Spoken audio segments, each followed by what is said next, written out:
Hey, this is Cameron with iProperty Management, and today I'm going to do a quick walkthrough and give a review about MyRental's tenant screening services. So first of all, I want to point out that up here it says that MyRental is powered by SafeRent Solutions, and SafeRent Solutions was created by CoreLogic. CoreLogic is a major player in real estate and property management services. So right off the bat, we know that they're backed by a pretty powerful service there. And then taking a look at the pricing, first of all, in general, we're always going to recommend the more comprehensive package. So here, let's take a look at the premium, which first of all, for $34.99 is an incredible price. In fact, I don't think I've yet to see a lower premium service price than that. And you get everything: eviction history, previous address history, terrorist alert, multi-state criminal, multi-state sex offender, credit report, renter pay options, safe rent score, compare score by location, landlord acceptance rate. It is a pretty awesome service for the price that you pay. They don't have any income verification options, but most tenant screening services don't offer that as part of a package. They often will have that as an a la carte add-on. MyRental doesn't have that, but I've always found those income verifications to be a little bit overrated anyway, as you're going to be in general contacting previous employers and current employers to verify income anyway. You can also add on a few a la carte services here. If you were to just select all these, it'd be much more expensive than if you purchase a package, but it's always a nice option to have if you just need to get one of these. Okay, so now let's say that you've logged into your account, you've created an account, a landlord account, and then you click this big Get Started button up here. And here you have kind of two options. You can click on screening or rental application. I would always recommend clicking this rental application because you get a more thorough application where it's going to ask for pets and income, employment, previous residences. You just get more information, and it's at the end it's going to send an email to your applicant anyway. So I think this is always going to be the way to go. So let's go ahead and click on here, and we'll kind of go through the process. First, you get this really nice graphic here, kind of telling you what you are going to be seeing throughout the process. Let's get started. So first of all, you'll come through here, and I do find this a little bit annoying. You have to put in the proper information every time if you go this route.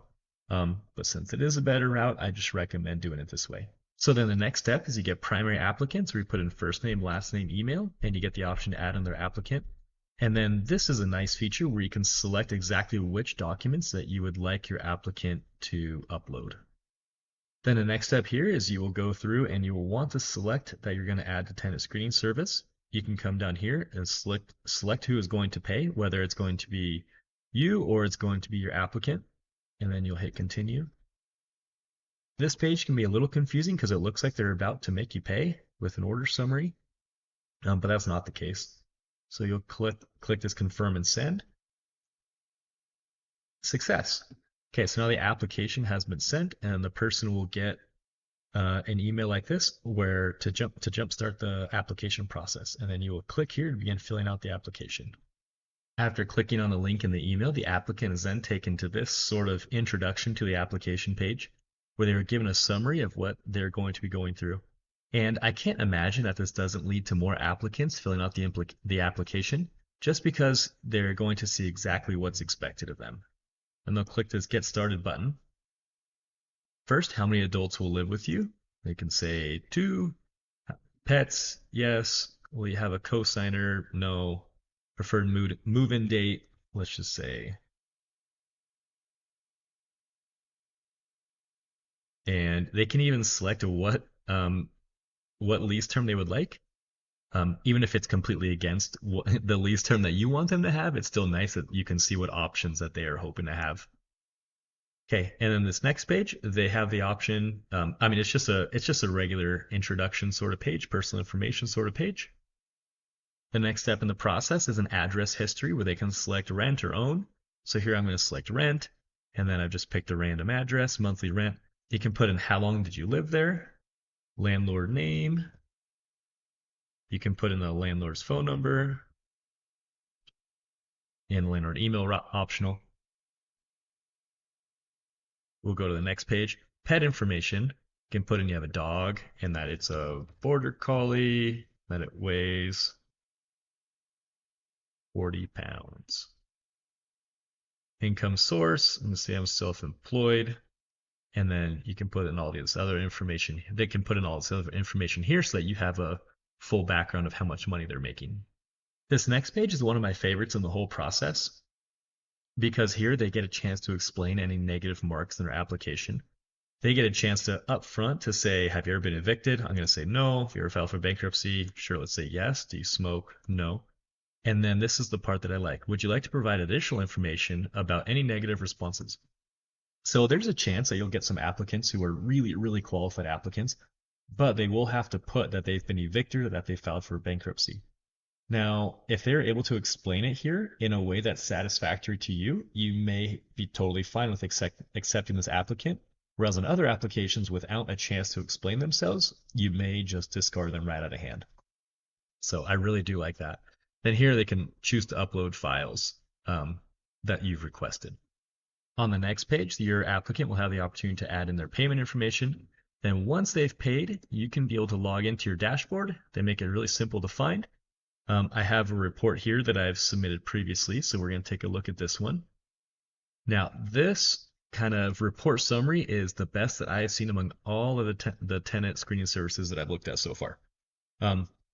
Without even clicking into any reports, you can see a safe rent score, which is kind of, it's based on the same kind of 350 to 850 credit score range, except it's tailored towards renters. So it's actually an even better indicator than a credit score is. Rent to income ratio right here, credit report right here. You can see this person in Utah has a better safe rent score than average, way better than average. And then you can come down here and immediately you can see that they have a clear eviction history, clear criminal, clear multi-state sex offender. I love all that. Be really useful if you see negative marks here and you have a bunch of applicants and want to move quickly, you can just go ahead and decline this person without even looking at any of their reports. So now we're going to look at their reports. So what I did is I took screenshots of a real report so that I could redact information, but this is a real report that I'm going to be looking at here with you. So let's take a look through here, starting on their credit report, just their basic information here at the start. We're going to get down into trade lines, which is a summary of who does this person owe money to. And you can, their balance total will be here. How big is their credit limit? And then it'll get down into each individual trade line. Here you can see that this is a mortgage. You can see how big the mortgage is, how much money they owe, what their monthly payments are. And then you can see here that there are no past due payments here. Everything's been paid on time. We'll keep scrolling. We'll get the safe rent score again that we already saw on the summary page. Same thing here. And then coming down here, we get our eviction history, previous address history, terrorist check report, multi-state criminal, multi-state sex offender. It's a pretty basic report, pretty simple, but it's all very nice looking and the information is really well laid out. So just to kind of give my overall recommendation, between the pricing and the very smooth application process, and for how many questions, relevant questions that actually gather all the information that a landlord would want, and then between the reports, this is maybe the best tenant screening service that I have seen so far. I would recommend them very highly. The only negatives I saw were there a few slightly confusing parts in the application process, but honestly, with just a few seconds of looking around, I was able to figure out kind of how to get past it and move on. But overall, I don't really have much else to say other than that this is a fantastic screening service at a price that's really hard to beat. So that's the end of my review, and thanks for watching.